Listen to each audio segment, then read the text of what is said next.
Whilst watching Shakespeare's Macbeth, it is easy to lose sight of the fact that the play is based on real history. A man called Macbeth did indeed rule Scotland between 1040 and 1057 and succeeded a man called Duncan, who was suddenly killed.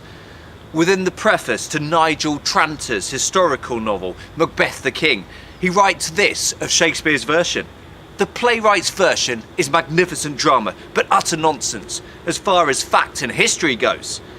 If we concede that Tranter is accurate, then what changes did Shakespeare make to the historical figures and narratives of Duncan and Macbeth, and to what effect beyond creating so-called magnificent drama? Well, stay tuned. You're watching Schofield on Shakespeare.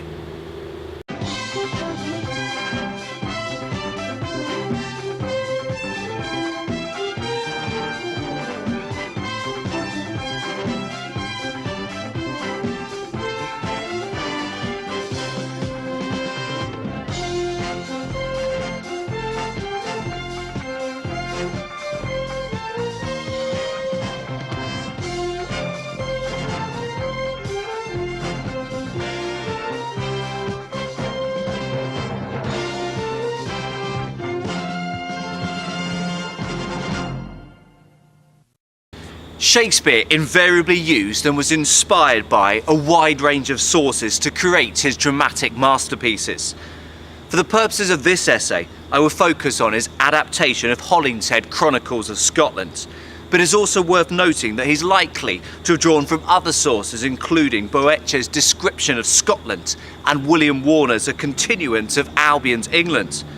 Nonetheless, there is no doubt that his primary source was Holinshed, whose Chronicles of England, Scotland and Ireland were published in 1587, approximately 19 years before the first performance of Macbeth. Holinshed's description of King Duncan's reign is notably critical. He describes Duncan as soft and gentle of nature, and this perceived weakness of character caused problems within Scotland. Holinshed writes, "After it was perceived how negligent he was in punishing offenders, many misruled persons took occasion thereof to trouble the peace and quiet state of the Commonwealth. This gives the impression of a king who either disliked confrontation or who couldn't be bothered with the minutiae of maintaining law and order, resulting in greater disorder and crime within the country as a whole." There is no such critical sting within Shakespeare's play. King Duncan is the embodiment of courtesy in Act 1, Scene 4, when arriving at Macbeth's castle, and his gentleness is seen only as an almost Christ-like virtue. Agonising in Act 1, Scene 7 about whether he should kill the king, Macbeth reasons in an anguished soliloquy. "Besides this Duncan have borne his faculties so meek, have been so clear in his great office, that his virtues would plead like angels, trumpet-tongued against the deep damnation of his taking off. Duncan has been so humble, has been clearly and dutifully innocent, performing his duties as a king, that his goodness is angel-like. Killing such righteousness would condemn the murderer to eternal damnation and hell." As well as being slow to punish criminals, Holinshed describes Duncan as possessing small skill in warlike affairs and being dependent on Macbeth and Banquo for quashing rebellions. Alarmed by a dangerous uprising led by MacDonald, Duncan calls a council of war with his nobles, in which Macbeth openly speaks much against the king's softness and overmuch slackness in punishing offenders, before promising, if the charge were committed unto him and unto Banquo, so to order the matter, that the rebels should be shortly vanquished and quite put down. Shakespeare, by contrast, starts his play with the battles already lost and won, meaning that the atmosphere within the Scottish leadership is celebratory rather than wrought, with a breathless focus on recent glories and a recognition that the divinely ordained king's kingdom is once again secure.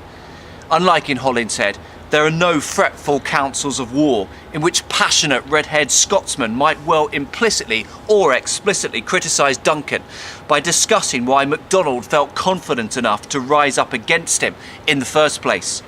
Instead, our first impression of Duncan is that he is regally gracious as seen in formal proclamations of praise such as, "O worthiest cousin, the sin of my ingratitude even now was heavy on me."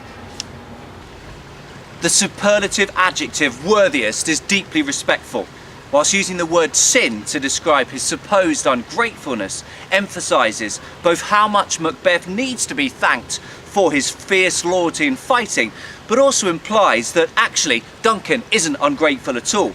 But if he can recognise that ingratitude is a sin, something against God, we must assume that he will do anything not to act against God, which in this case means by showing appropriate appreciation of what Macbeth has done.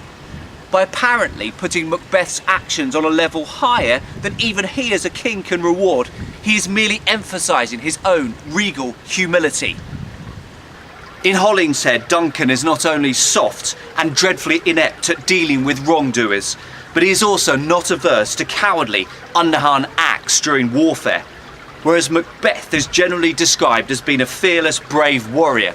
For example, he caused MacDowald's heads to be cut off and set upon a pole's ends, and so sent it as a present to the king who was then late at Bertha. In a later battle against a cruel king of Norway, Sweno, Duncan finds himself trapped inside the castle of Bertha, surrounded by the enemy. He gives the impression to Sweno that he is prepared to negotiate and sends out some much needed food supplies to Sweno's men. The enemy army tuck in, not realising that the ale and bread are mixed with the juice of meckerwort berries, which result in them being brought into a fast dead sleep that in manner it was impossible to awake them. Meanwhile, Macbeth has been summoned to the castle, and with his men he is able to make such slaughter on all sides without any resistance.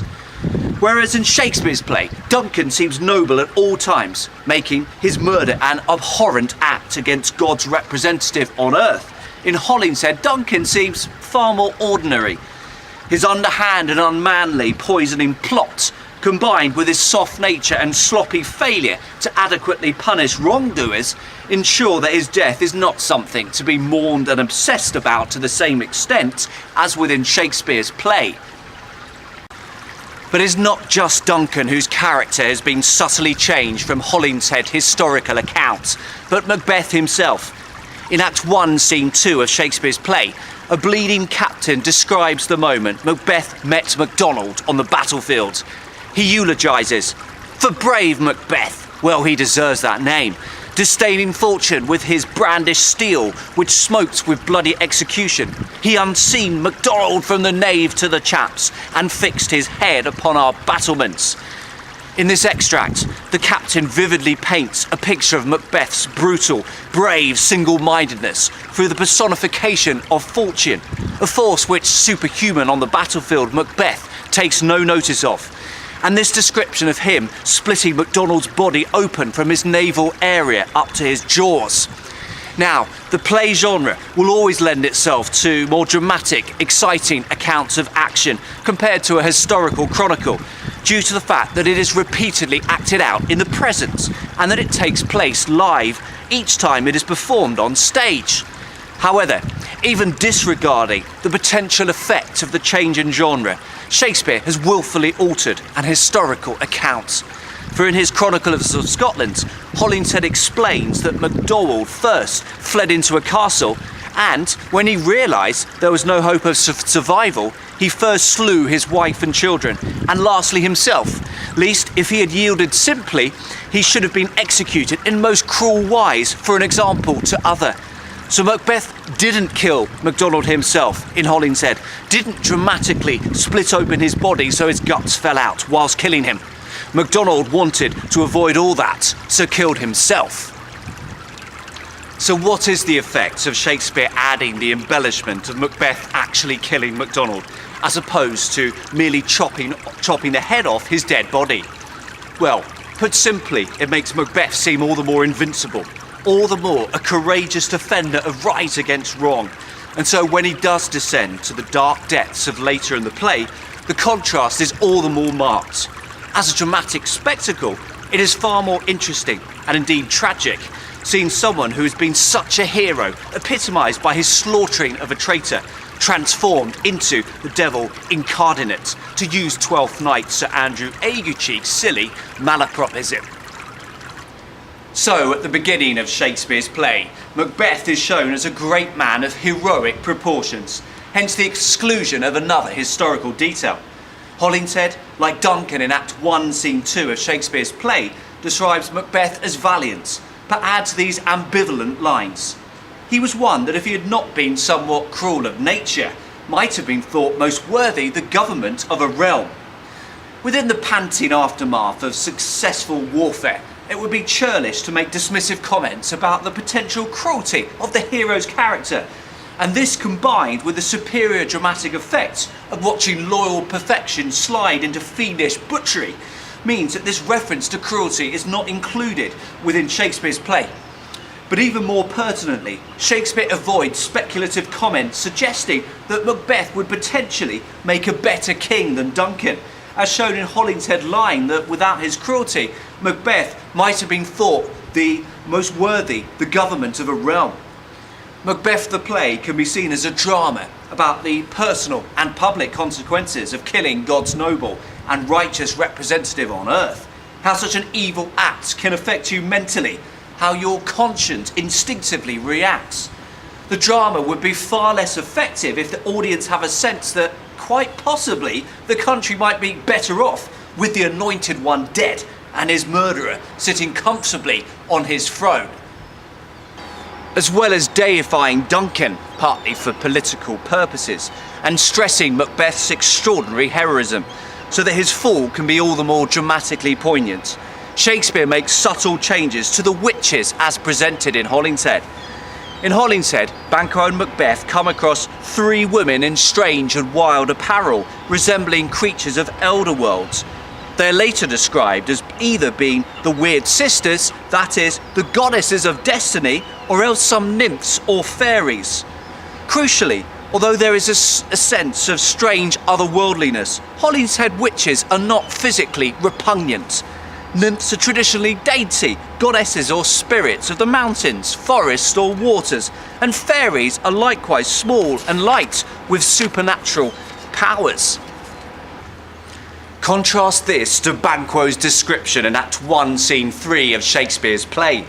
What are these so withered and so wild in their attire? You seem to understand me, by each at once her choppy finger laying upon her skinny lips. You should be women, and yet your beards forbid me to interpret that you are so. The strange otherworldliness remains in Banquo's inability to define exactly what the three women are or represent. Yet Shakespeare changes strange and wild apparel to withered and so wild in their attire to make the witches, if this is indeed what they are, seem aged and weather-beaten, as well as unsettlingly tousled. Shakespeare's women not only have disconcertingly unattractive facial hair, once again indicating older age, but choppy fingers that are cracked and chapped by wind and weather. The effect, of course, is the build-up of dramatic tension, and to make these women seem far more malign than those presented in Holinshed Chronicles.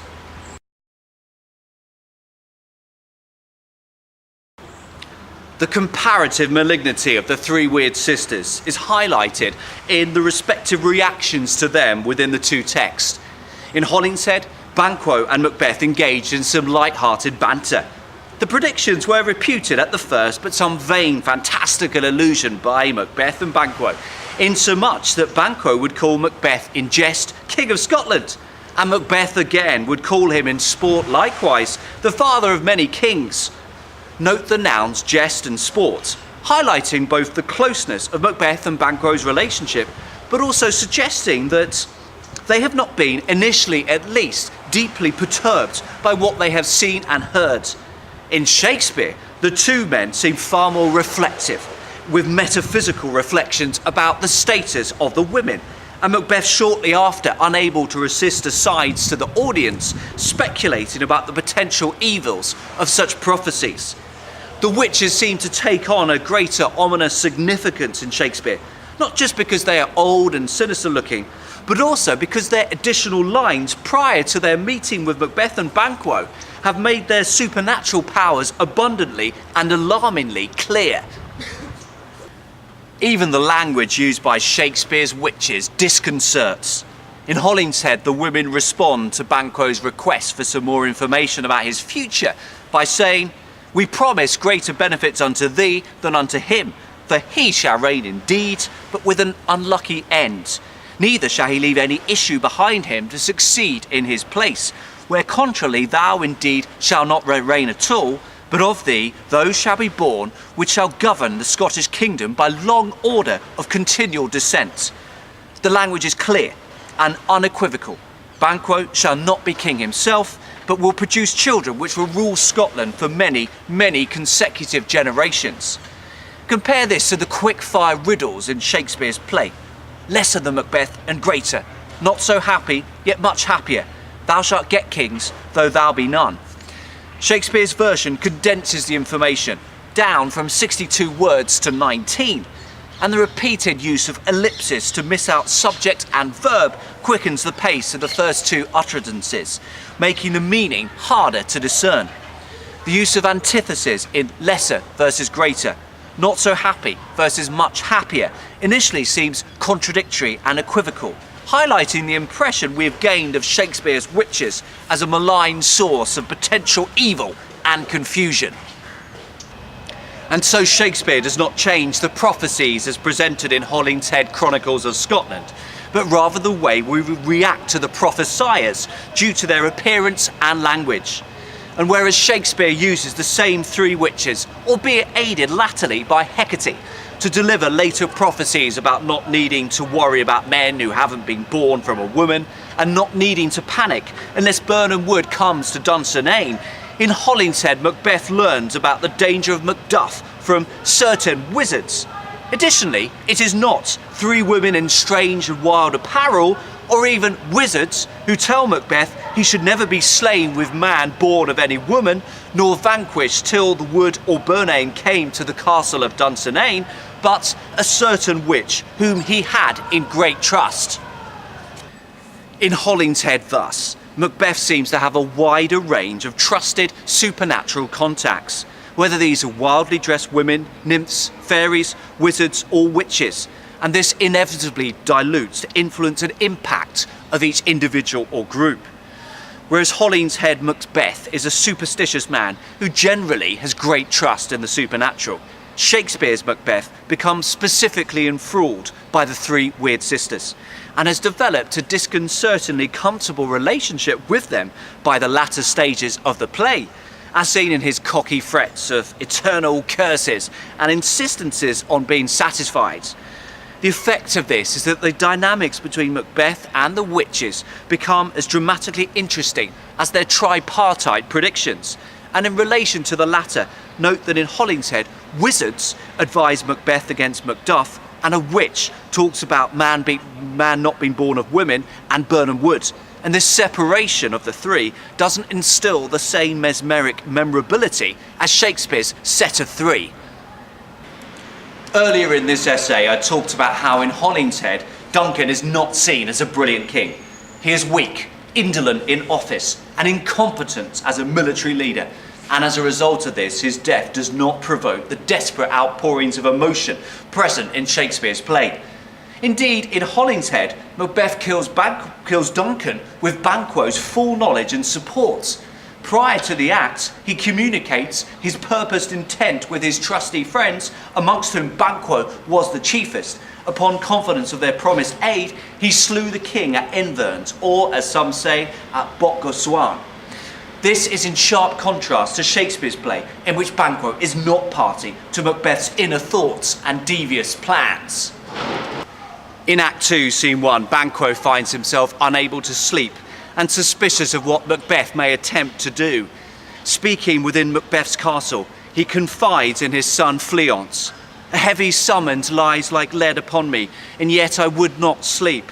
The simile suggests that Banquo feels burdened down with fatigue and exhaustion, yet the fact he is unable to sleep suggests that he senses something portentous may take place that night. And having heard the witch's predictions in Act 1, Scene 3, and seeing Macbeth repeatedly subsequently rapped afterwards, he must consider a plot against the king a possibility. The fact he says these lines to Fleance is in itself significant. It is the latter's first appearance in the play, and as Banquo's issue, he may stand to inherit the throne himself. So with the first sighting of Fleance, Shakespeare reminds the audience of the double-edged sword nature of the witch's prophecies. Macbeth may become king, but no son of his will succeed him. The effect of Banquo not knowing about Macbeth's plot is to build up tension on stage. Once Duncan has been killed, surely Banquo will know that his death has been caused directly or indirectly by Macbeth. How will he use this knowledge? And indeed, how will Macbeth respond to him as a certain threat to his security? Not only because the witches predicted his descendants would become kings, but because he was present when the witches declared that he, Macbeth, would become king. However, Shakespeare also uses Banquo to illustrate the fact that we as human beings are not forced to respond to temptation. Just because some women tell Macbeth that he will become king does not mean that he has to rush out and commit regicide. The presence of Banquo, largely a noble, virtuous man in Shakespeare, is a reminder that human beings have choices and that we do not have to yield, as Macbeth does, to the instruments of darkness. In Holinshed, the consequences of Duncan's death are the polar opposite to those in Shakespeare's play. Once Duncan's sons have fled Scotland, Macbeth set his whole intention to maintain justice and to punish all enormities and abuses which had changed through the feeble and slothful administration of Duncan. Macbeth punished murderers sternly in such sort that many years after, all theft and riflings were little heard of, the people enjoying the blissful benefit of good peace and tranquility. In other words, the accession of Macbeth resulted in a far more peaceful, law-abiding kingdom for a full 10 years. In Shakespeare's play, the consequence of Duncan's death is the immediate creation of a landscape of fear and paranoia. Furthermore, in Act 2, Scene 4, there is a real sign that the unnatural, evil act of regicide has caused nature herself to recoil in horror, as witnessed by horses eating each other and the ominous darkness during the day. By the clock 'tis day, and yet dark night strangles the travelling lamp. The personification of dark night is deeply unsettling and suggests allegorically that Scotland has been taken over by the forces of evil following Macbeth's killing of Duncan. A sharp contrast to the bliss apparently experienced by the Scottish people during Macbeth's early rule in Holinshed Chronicles. Although Holinshed doesn't suggest that the Scottish people suffer unduly from the murder of Duncan, earlier in his Chronicles he describes this reaction to Donwald's killing of King Duff in 967. For the space of 6 months together, after this heinous murder thus committed, there appeared no sun by day, nor moon by night in any part of the realm. Horses in Lothian did eat their own flesh. So why has Shakespeare fused aspects of two separate narratives from Holinshed? Well, firstly, it creates a more dramatic story. The idea of a truly great king being killed, leading to a revulsion and cannibalism in nature, is far more interesting than the death of a mediocre king who will not be missed one jot. However, secondly, Shakespeare and other playwrights of this time would have had to consider the potential reactions of royal courts and the monarch to their plays in order to avoid grave consequences. Would it be really such a good idea to write a play about regicide performed in front of a king who survived an attempt on his life in the Gunpowder Plot of 1606, which breezily dismissed the death of the monarch as not such a bad thing? Shakespeare most certainly drew attention to the evil of regicide, as well as showing nature's horror using language inspired by Holingshed's description of the death of King Duff. The utterances following the discovery of Duncan's dead body in Act 2, Scene 3, highlight the deviancy of killing a king. Macduff, fresh from finding Duncan's body, cries out, "Most sacrilegious murder hath broke ope the Lord's anointed temple and stole thence the life of the building." The religious terminology. The murder is superlatively disrespectful to God, whilst Duncan's body is metaphorically dressed and described as a holy house of worship, a temple. emphasise the fact that kings were divinely ordained and were God's representative on earth. To kill a king would therefore be a veritable act of evil provoked by the devil. And yet a lengthier reading of Holinshed illustrates the fact that numerous Scottish kings were murdered during this period. It's what happens.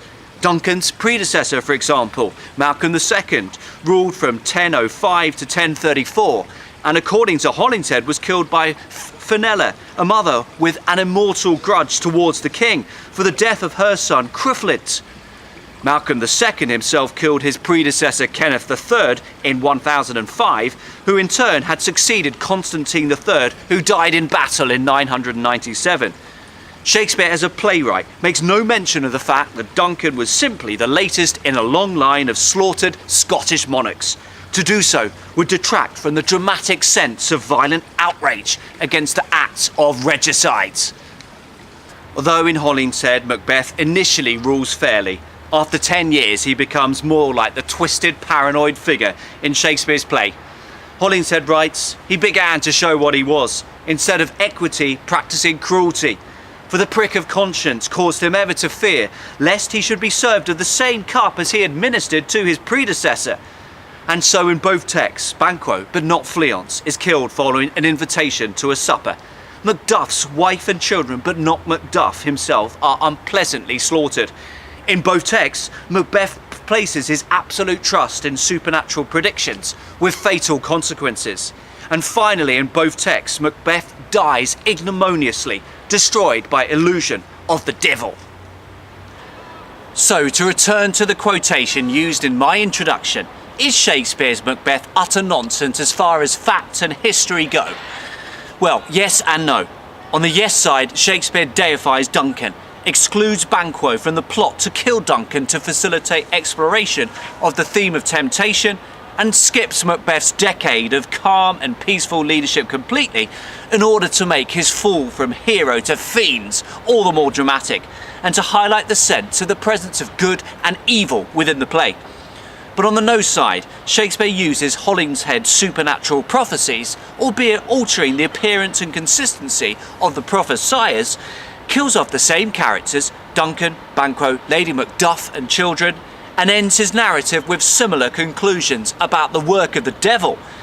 However, surely no one can disagree with the first part of the quotation. Macbeth, with its fascinating exploration of the effects of conscience on sanity, its insight into ambition and temptation, its creation of a disordered, disturbed world, is most certainly magnificent drama. This has been a Schofield on Shakespeare production exploring Shakespeare's adaptation of Holinshed Chronicle of Scotland. Many thanks for watching. Good evening.